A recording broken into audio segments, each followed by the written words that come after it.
Hi, I'm Laura Gwyn, and I'm doing the February 2021 market update a little bit differently, only so that I can skip the editing portion. So I'm going to go ahead and share my screen here.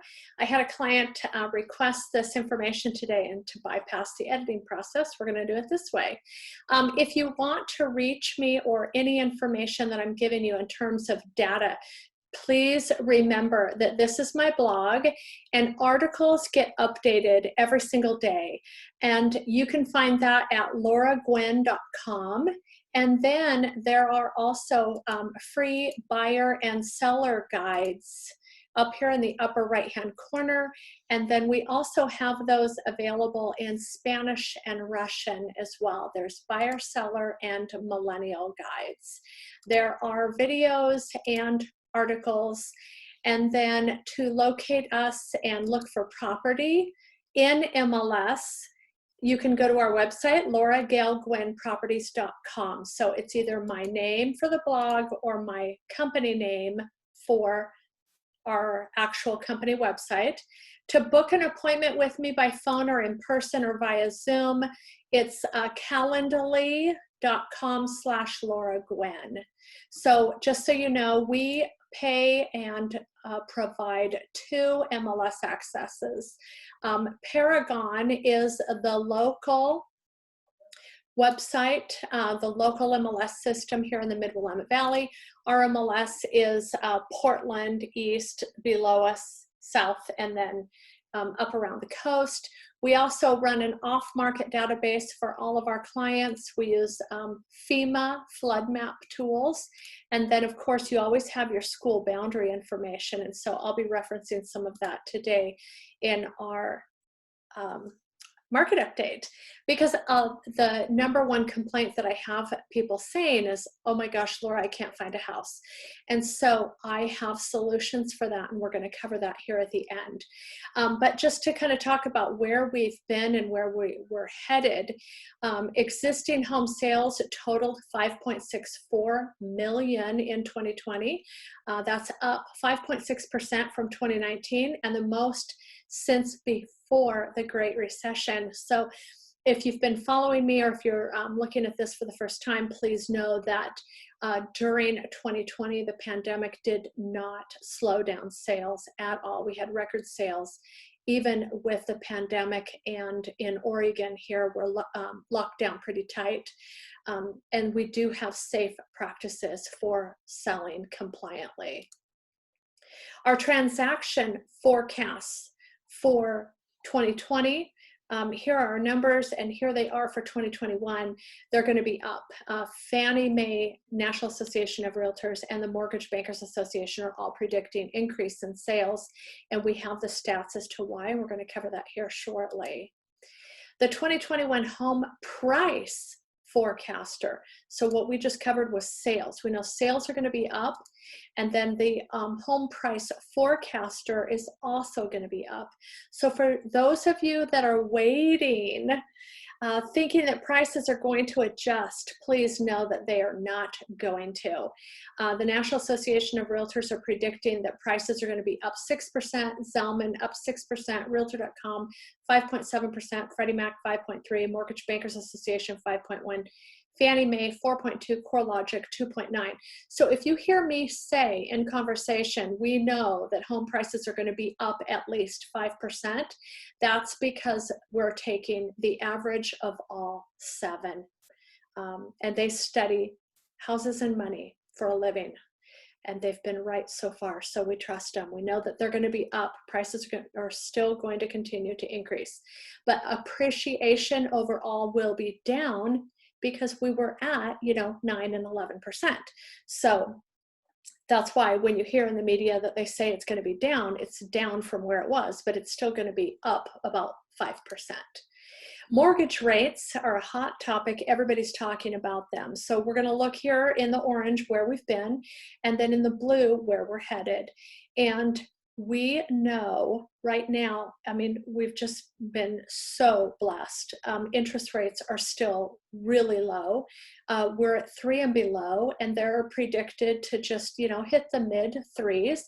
But as the economy stabilizes, interest rates are going to increase. I mean, that's logical. Right now, you know, everybody, if you've been following me, you know that interest rates trail behind treasury rates.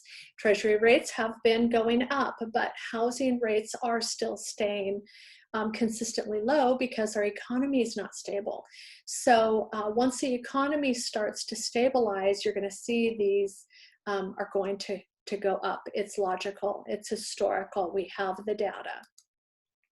Rising interest rates reduce house buying power and affordability, but are often a sign of a strong economy, which increases homebuyer demand.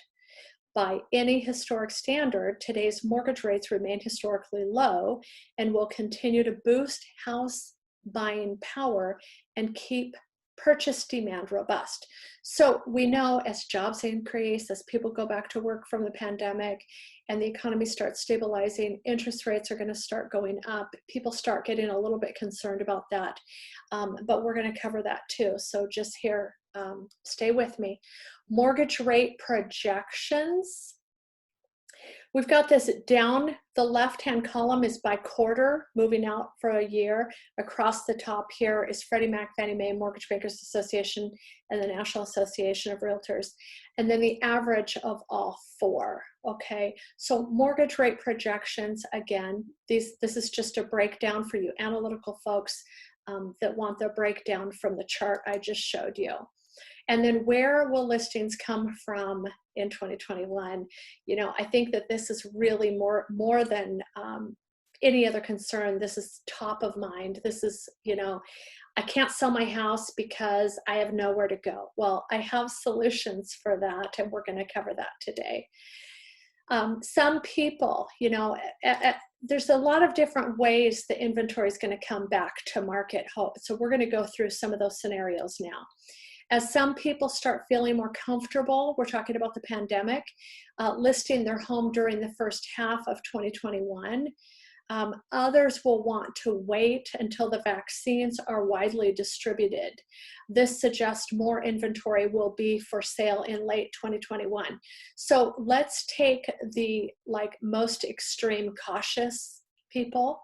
They're going to wait for the mass majority of people to be vaccinated, and then we know that's going to be summer to the end of 2021, and then into the spring selling season of 2022. So what we know from a lot of different sources is that we have a lot of pent-up demand that's all going to be coming on the market at once. Okay, but if you're a buyer and you're thinking, okay, well, I'm going to wait, I've got news for you. You don't want to wait because your interest rates are going to continue to go up. Okay, so let me show you. I've got a solution for you. Our month's supply of available inventory right now, December, the red bar, we are sitting at, you know, this is still into January and the first part of February here. It's the same statistic as it was in December. We're sitting at about 1.5 to 1.9 months supply of homes. I mean, it's terribly painful for most people. I've been doing okay getting around it, and I'll show you why. But go back 12 months, this gray bar here, December of 2020, we were at 3.6 months supply of inventory. And we have all known that, you know, 6 months supply of inventory is normal. So we get real freaky when it hits 3.6. You can only imagine what people are feeling today with, you know, 1.5 to 2 months supply of homes. It's painful, but we have a way around it. Total housing inventory at the end of December totaled 1.07 million units, down 16.5% from November and down 23% from 1 year ago when we had 1.39 million. Unsold inventory sits at an all-time low of 1.9 months supply at the current sales price, down from 2.3 months in November and down from the 3-month figure recorded in December of 2019. NAR first began tracking these single-family home supplies in 1982. So we have a lot of data, and this is, honest to Pete, it is the toilet paper scenario that we went through a year ago. We just cannot keep inventory stocked on the shelves. It does not mean that you can crazily overprice your home or not have professional photos and video and all of that during a pandemic. It doesn't mean that you can, you know, not clean and declutter and stuff like that. I mean, your home will certainly sell, but nowhere near as much as if you'll do it correctly. The consensus view of the work from home market in 2019, 6% of people were working from home.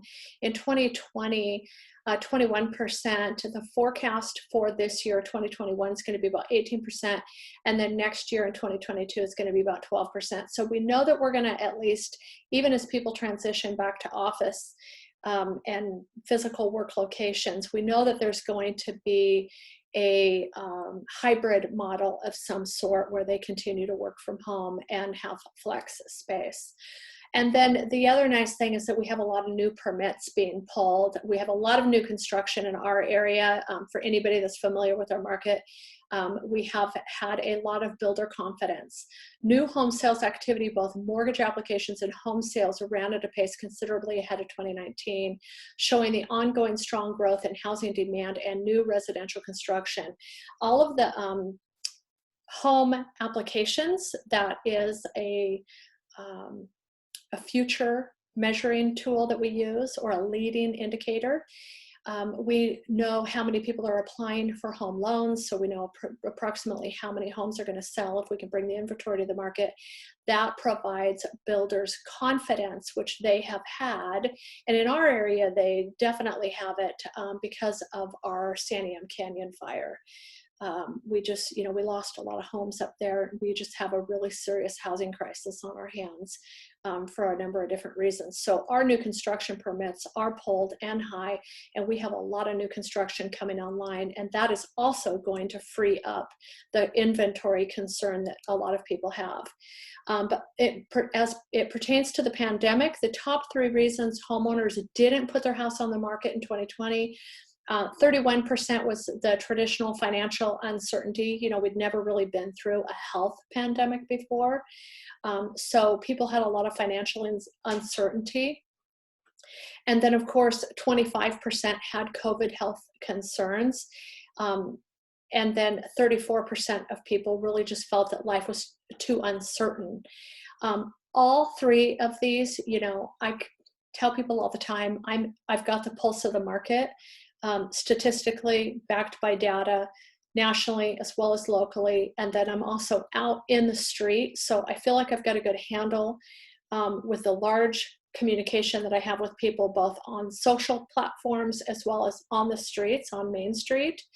You know, I tell people I work Main Street America, and I can tell the overall consensus in all 3 of these areas is much, much better. A lot of people right now, nationally as well as locally, they're a lot more confident now that we're at almost the 12-month mark. I mean, we're sitting right here today at the 48-week mark of being in our lockdown phase in Oregon. So people have worked right through it. You know, the service industry and our restaurants have certainly suffered. Industries like that locally, but everybody else, for the most part, in our market has continued working. And then we have had incredible compliance met through OSHA. And if you haven't seen any of my videos and you want to know what the COVID protocols are in terms of the questionnaire, the screening, the temperature, the gloves, masks, booties, we have a whole regimen that we go through. When you walk into a home, the seller has all the lights on, buyers are gloved, hands in the air, they don't touch anything. Realtors have a wipe or wipes, and you know, anything that the realtor does touch to open, they're using gloves and wipes, and then we wipe everything down when we leave. So it's very compliant. Thank goodness we haven't had any problems that I'm aware of. And we just have really pretty strict screening practices in place, and we do virtually everything that we can online. People are only physically going out to meet in person or in public or to see property when they are writing offers. Nobody goes physically inside homes to look anymore. And then I think the overall uncertainty for a lot of different reasons around the pandemic, I'm just feeling that that's much better. And then talking about forbearance and foreclosures is a big topic. A lot of people are talking about it. And I did have one person today that had not, they're new to our area, new to me. They had not previously followed my previous videos. So I do have old videos on the foreclosure and forbearance topic if you want to watch that to bring you up to speed. But for those of you that don't know, the CARES Act allowed forbearance options for government-backed loans. It wasn't all loans. It was only government-backed loans. So today, you know, we're sitting at about 2.7 million people in active forbearance nationally. Upon exiting the forbearance plan, now you're going to have to go back and watch those old videos because you had, you know, the first 180-day cycle and then you had the second 180-day cycle. And a lot of people right now are like, oh, Laura, we're going to be coming out of that 180-day cycle. And, you know, we're going to wait because we're going to pick up a foreclosure. Well, hold on, Sally, because it's not going to really work that way. About 50% of the people that applied for forbearance ended up, you know, not needing it for whatever reason. I mean, they applied initially because of the uncertainty, but 28.6% made their monthly payments during the forbearance period. 7.5% of those people paid off their loans either from selling their home, refinancing, or organizing debt. And then 15.6% that were past due payments were brought current. They ended up not needing it. You know, the PPP loan came out for small business owners. There was a real push and drive to keep everybody working and keep the economy moving. So about half of them are paid in full and are off the books. 33% did a workout repayment plan. So about 25% went into loan deferral, 7.5% put together a modification. And really what we're talking about here is only about 15.3% of the total number of people nationally that applied for forbearance are actually in trouble. Right now, 13.4% have no loss mitigation plan in place, and 1.9% are on some form of repayment plan, short sale, or doing a deed in lieu of foreclosure. Okay, so before I touch on that any further, let's just look at Lawrence Yun. He's the chief economist for National Association of Realtors, and he says, given the huge price gains recently, I don't think many homes will have to go to foreclosure. I think homes will just be sold and there will be cash left over for the seller, even in a distressed situation. So that's a bit of a silver lining, in that we don't expect to have a massive sale of distressed properties. So it's a silver lining for sellers. I'm sorry for you buyers that are disappointed that we're not going to have a big foreclosure market. If you're still thinking that, you're probably new to my videos, because I've been saying this for a year now. We just have too much pent-up demand. I mean, we have a lot of pent-up demand from years of historical reasoning. And so anything that comes to market is getting absorbed by the demand that's out there. We've been short supply for a really long time. And so it's going to get absorbed. If you know anyone in this red zone, if they just, for whatever reason, personal reason, health, death, divorce, disability, head in the sand, any reason at all, please have them contact me. It doesn't matter what state they're in. I can help them. Because most people do not realize how much equity that they're really sitting on. And I'm happy to provide that information free of charge with no obligation of having to sell their home. I just want them to have the information. The next topic is affordability in today's real estate market. And this is really what's most critical right where we're sitting at today, moving into spring. Housing affordability, when you look at the index from 1990 to today, remember these bars on the affordability index, the higher the bar, the more affordable housing is. So these orange bars are from the housing crash. We've got 2009, 10, 11, 12, 13, 14, 15. Look at today. Today's the blue bar. We're sitting at 168.2. And so the only years that were more affordable than today were these few right here during the foreclosure crisis. And I don't know a single person that wants to go back to how we were feeling during any one of those years. Those were some very, very scary times for a lot of people. So when you look historically from 1990 to today, our affordability, the price of the home still being reasonable, and the ridiculously low interest rates that we're facing, and the employment, all of those measured, formulating an affordability index score, we are sitting really, really well, better than all these previous years. So we're really sitting in a great situation today. So please do not think that because interest rates might tick up a little bit, or because house prices are up, or they're predicted to go up another 5% this year, don't let that freak you out, because affordability is still really, really good. When you look at the percentage of income needed for a mortgage payment, decreasing dramatically as mortgage rates fall. Our historical norm was 21.2%, and today we're sitting at 14.9. I mean, look, from June 2018 at 18.2 all the way down to today at 14.9. I mean, when you look at housing affordability, that's really what people should be talking about, but they're not. And I think it's because they don't understand it. It's too easy to get caught up in the headlines of interest rates and sales prices and appreciation. Really what I'd like to see more people talking about is affordability. And we're sitting in a really good place in terms of affordability.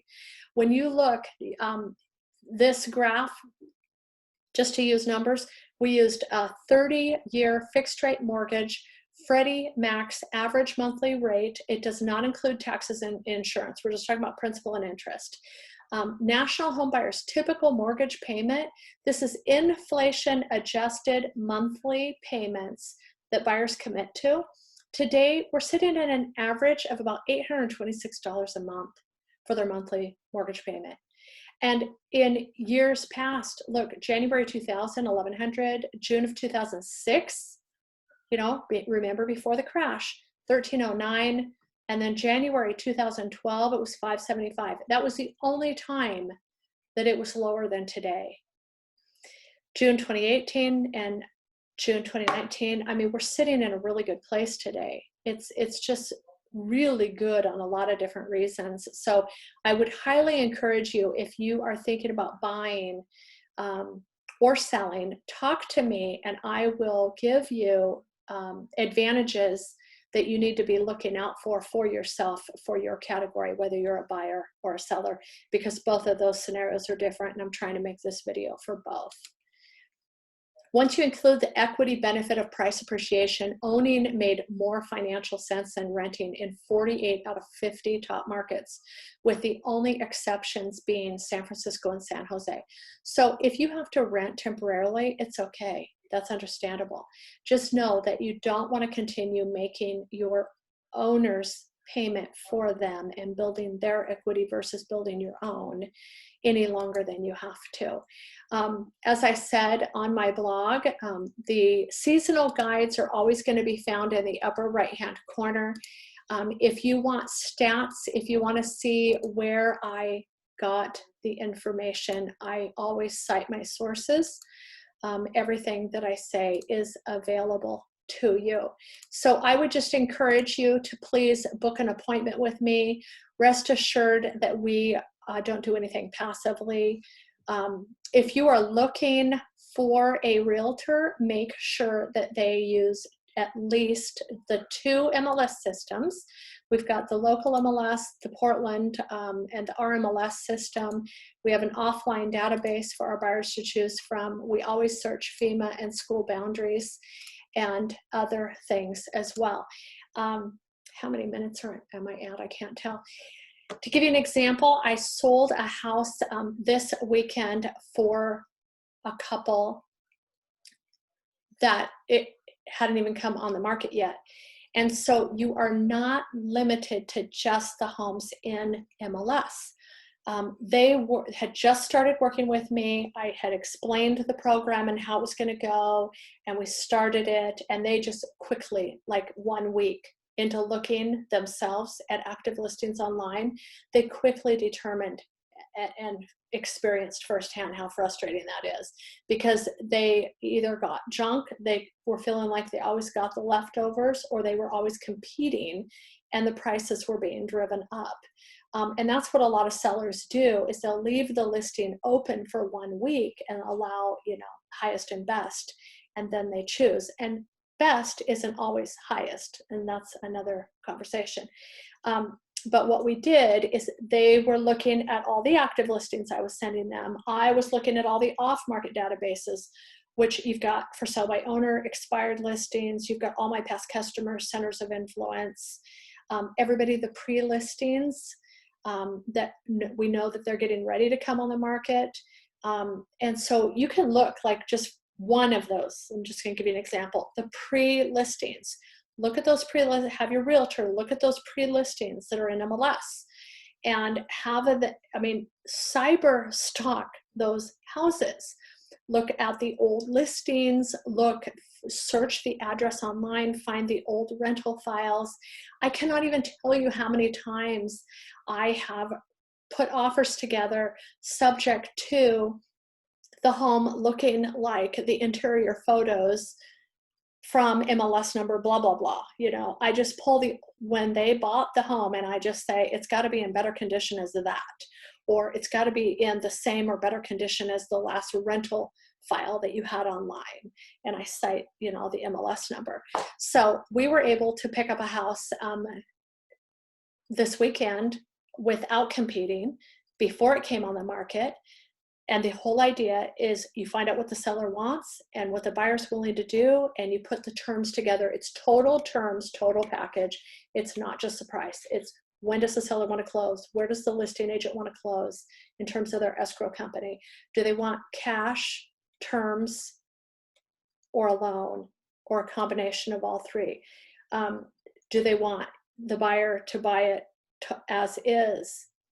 Do they have any repairs planned? Do they want the buyer to waive inspections?